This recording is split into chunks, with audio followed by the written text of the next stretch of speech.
When a nurse from the Cherokee Nation meets a charming Southern gentleman, sparks fly. But is it all smoke and mirrors? My husband says, I'm not real sure about that guy. I was in horror. I couldn't speak. This doesn't happen to us. Questions about his past come back to haunt Debra Proctor. He would do anything for me. And I thought maybe he murdered someone. It was just a nightmare. It was like, who are you? How have you done these things?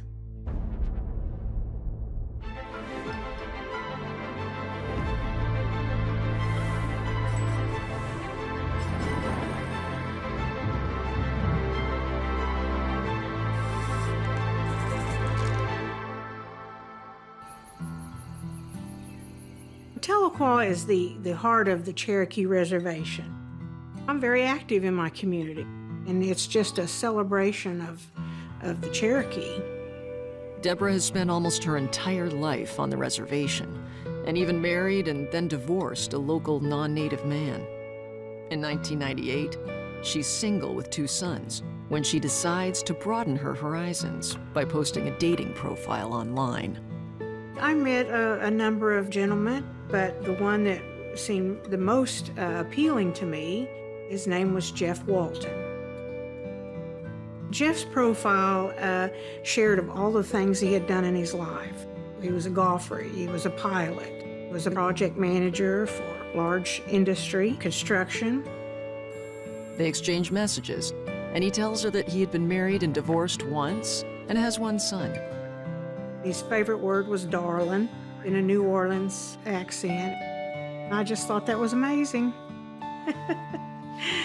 And our first weekend together, I took him all around.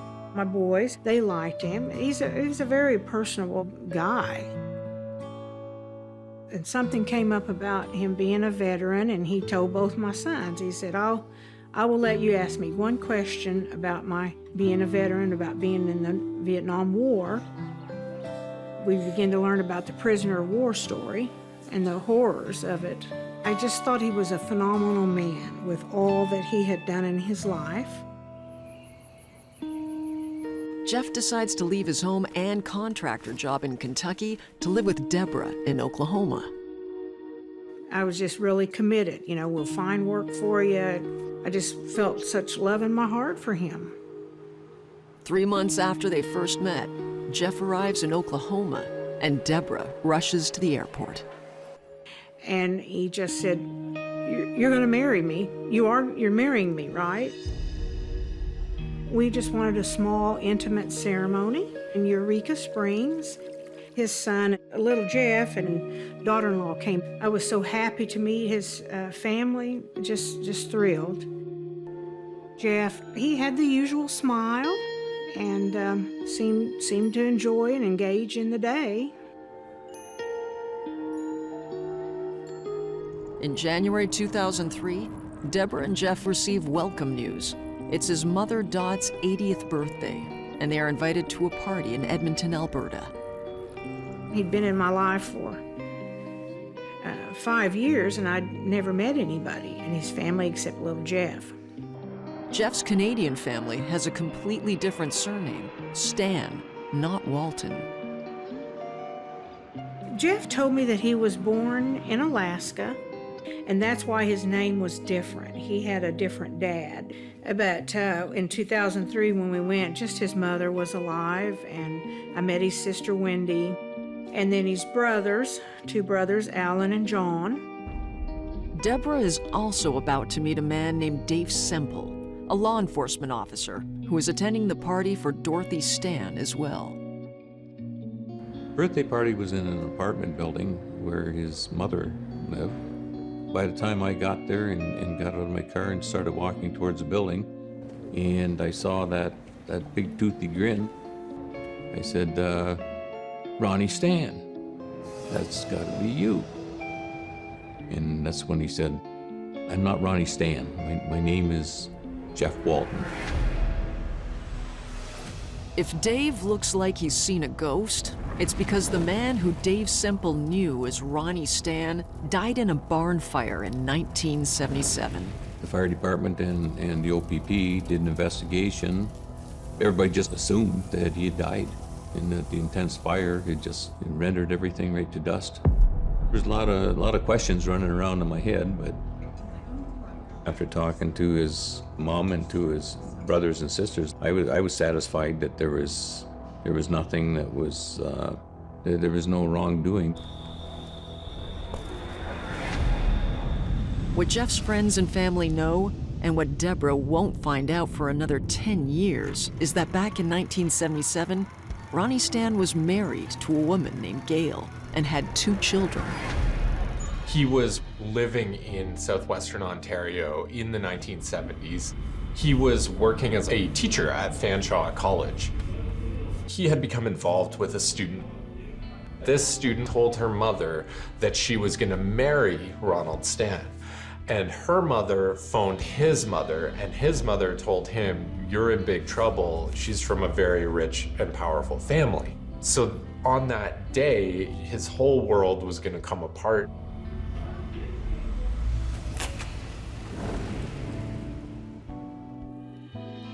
There just happened to be a fire which presented an opportunity. And under the cover of night, he hopped on a bus and crossed the border and decided to go to New Orleans. Initially, Ron's family presumes that he died in the fire and are unaware that he now adopts a new identity.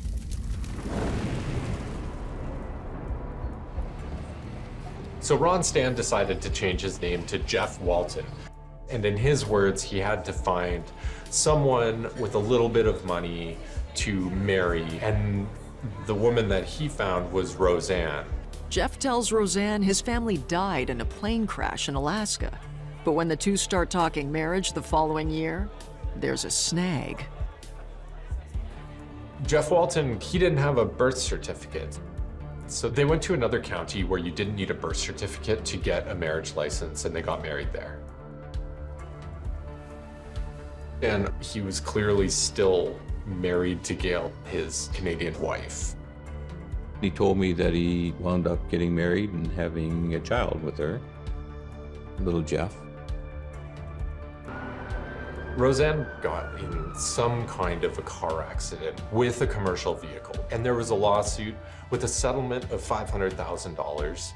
Roseanne said that Jeff spent a lot of money on booze and women and partying in New Orleans.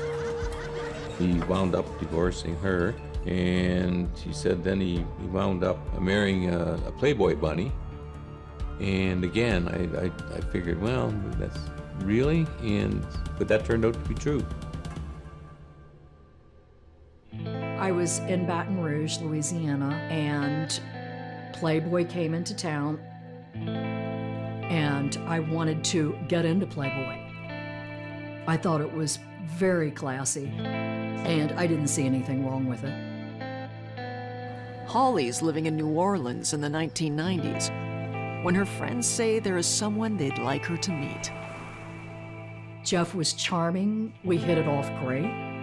I mean, he had the looks, he had the charm, he had money. You know, that helps. In 1993, Jeff divorces Roseanne and marries Holly. It was a beautiful, beautiful wedding, beautiful day. None of us knew that he had just been lying about his entire life the whole time. I mean, we just totally fell for what he was telling us. And Holly did believe in Jeff until the day the phone rang and it was a call from Canada. His brother called and said, you know, we've been looking for Jeff. And when he got home from work, hey, somebody called and said they were your family from Canada. And you know, I mean, his face turned white as a sheet. I knew at that point that it was over, and he did too. More than 20 years later, his fourth wife, Debra Proctor, remains ignorant of his past. Jeff had had a number of hospitalizations.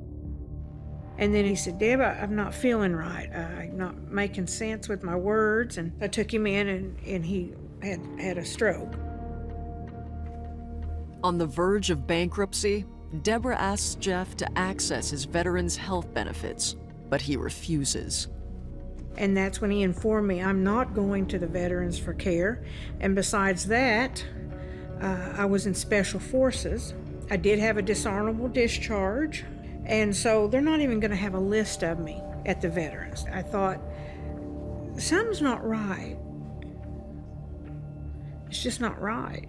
August 1st, 2014, I was just in my office and a phone rang, and he identified himself, his badge number, he said he was in OPP, Ontario Provincial Police. He said, well, we have reason to believe that you're married to Ron Stan. We have reason to believe that he is a man that burned his place down and left a newborn son and a toddler and a wife. I was in so much shock, disbelief. And when we hung up, I called my friends. They said, well, for God's sake, you know, your life's probably in danger. We have to go out to the Cherokee Nation Marshal Service. We have to get some help. I contact Canada. I spoke to a female officer, and she said, yes. We opened up cold cases, and we came across his and started working on it again. The officer said they found him by examining the social media pages of his various family members. And we were shocked that we actually found him on Facebook. We're trying to figure out if this is him or not. Shauna drives to the medical facility where Jeff is staying while he recovers from his stroke. So I eventually told him, I was like, do you at least have your birth certificate? Do you have your birth certificate so I can see? And he said, yes. And I said, well, where's it at? Well, I don't know. I can't remember where. And I said, well, that's okay. I said, I'll ask my dispatcher to get a copy of your birth certificate. And he looked at me. He just started grinning. He said, you got me, didn't you? He was using a deceased individual's Social Security number and was getting Oklahoma benefits off the Social Security number for at least 20 years. He was a very good con. Wasn't any getting around it. That was the truth. Just shocking. I didn't imagine anything like this. I was grateful for my friends, and we just started making plans. Well, we got to go to the bank. We got to get with your attorney. We were able to get a quick claim deed and a quick divorce. Debra never talks to Jeff again. I myself submitted letters to HHS, fraud, abuse. I think I wrote 3 different divisions of Medicare and Social Security and let them know who Jeff really was. And as far as I know, nobody ever pursued it. Jeff never faces criminal charges for arson, identity theft, bigamy, or any of his misadventures. But his life goes downhill after his divorce from Debra. I don't know what happened there, but he wound up, I think, living almost a homeless life for a while. And then the next I heard from little Jeff, that I think it was 2019, that his dad had just passed away.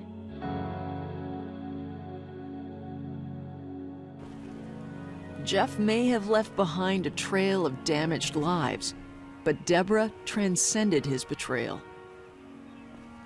The job that I've moved into, it is the focus entirely, is domestic abuse, family abuse, particularly women, but families. Because we can go on to not only survive, we can live. And I feel like I live. I'm not just a survivor, I live. We're warrior women. We're very strong.